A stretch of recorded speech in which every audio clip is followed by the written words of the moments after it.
Hi, folks, and welcome to this short video that is just going to give you an overview on some tips for navigating our course. If you've taken other courses in our program, a lot of this is going to look familiar to you, but I just want to hit some highlights here. We'll talk about this a little bit later in the video. Each week of our class will have an overview that kind of guides you through that particular week, but this is just meant to give you sort of a macro view of navigating our course. So over here on the right, you will have a to-do list where you can see things that are coming up that are due. You can click on those and go straight to them. Um, and that way you kind of always know what's on the horizon. Um, Most of the time, you're probably going to be spending time in this modules page. So I'm going to go ahead and click on this. And as you will be able to see, we've got a number of modules that start off the course. There's a page with a variety of um, university policies that you can kind of look at when and as you need them.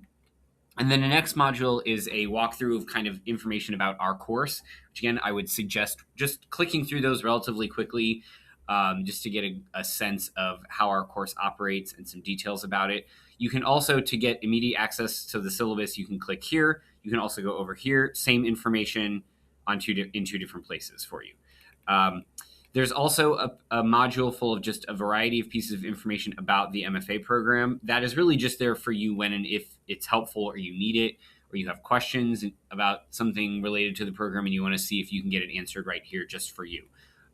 We also have, for our class, a module about workshopping. I'm not going to go into this here, but as we get to our first workshop, this is a module. It's only got 3 pages, but they're full of, I think, useful information that you will just want to acclimate yourself to when we get to workshops. And then you'll see that we have modules for each of our course weeks. So what I'm going to click on real quick is just a week overview so you can see what these look like. So each week you'll have this overview page. I don't have it here yet, but the video overview of the week will show up right here. Just kind of walking through all of these pages. You can see what we're doing that week. You can get reminders of our course objectives if you need them. And then you'll see a list of assignments organized by the date on which they are due. Just a quick note about our course structure is I structure weeks slightly differently than most people. With aside from this first week, which obviously begins on a Monday, our weeks will start on Tuesdays and end on Mondays. So you're often going to find that there's stuff due by the next Monday and that other deadlines are shifted slightly relative to your other classes. One, this is so that you don't have all of your classes having things due all at the same time, and also gives a little bit more flexibility with what work you have to complete over weekends. So just wanted to make you aware of that. So just a few other things that I would also like to point out in here. So items will generally appear in the order in which you will complete them in the course. So you can always click on these things wherever you need to.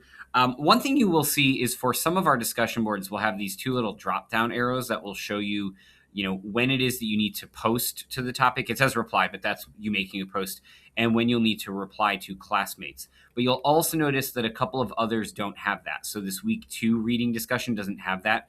The reason for that is Canvas will allow me to make 2 deadlines for a discussion board, but not 3. And as you'll see when you go into these discussion boards of our text that we're reading, is I actually use a 3-part system for discussions. So I'll let you read about that, and I'll talk a little bit about that when we get to the first week's overview. But that's why there's not multiple deadlines for these. You will just kind of need to remember that there are 3 steps to those discussion boards.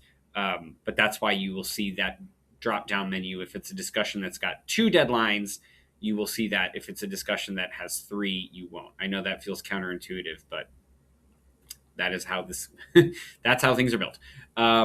Okay, so the other thing I want to just draw your attention to is a couple of things related to discussion boards. So I have a couple of discussion boards that are pinned up to the top of the discussions page, and also they can generally be found in some of the modules. The first is a questions for the instructor discussion board that is pinned into every module.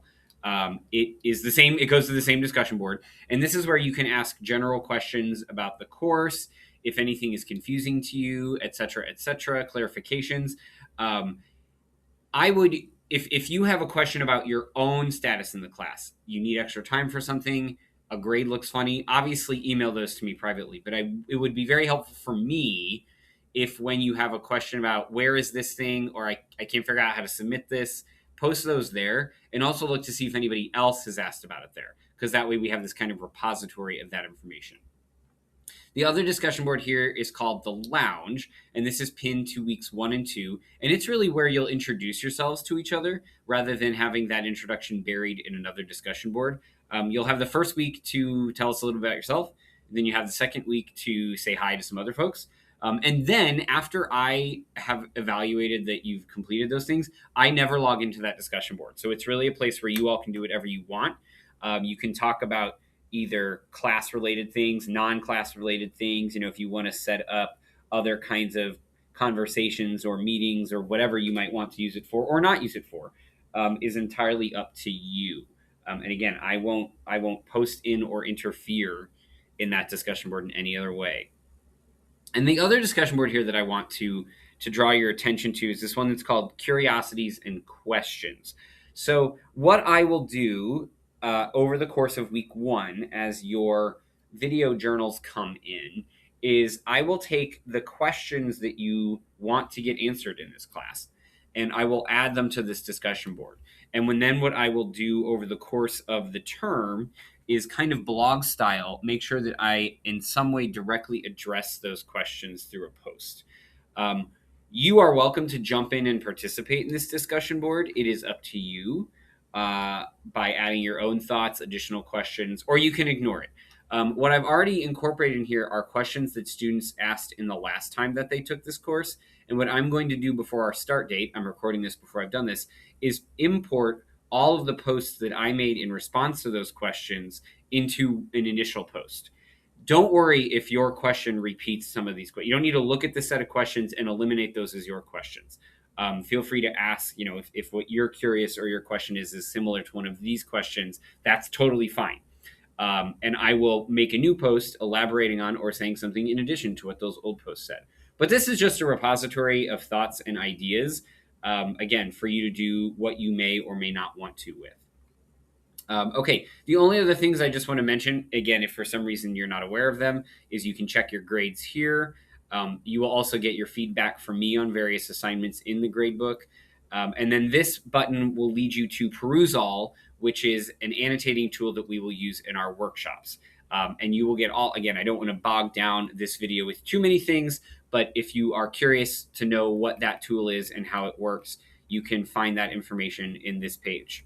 That is called the Perusall walkthrough. Okay, so those are the basics of moving through our course. If you find yourself with any questions as we get started, please don't hesitate to ask. And then as questions about navigating come up throughout the term, also happy to try to answer this to make sure that everything is as navigable as possible. All right, thanks everybody, and looking forward to working with you.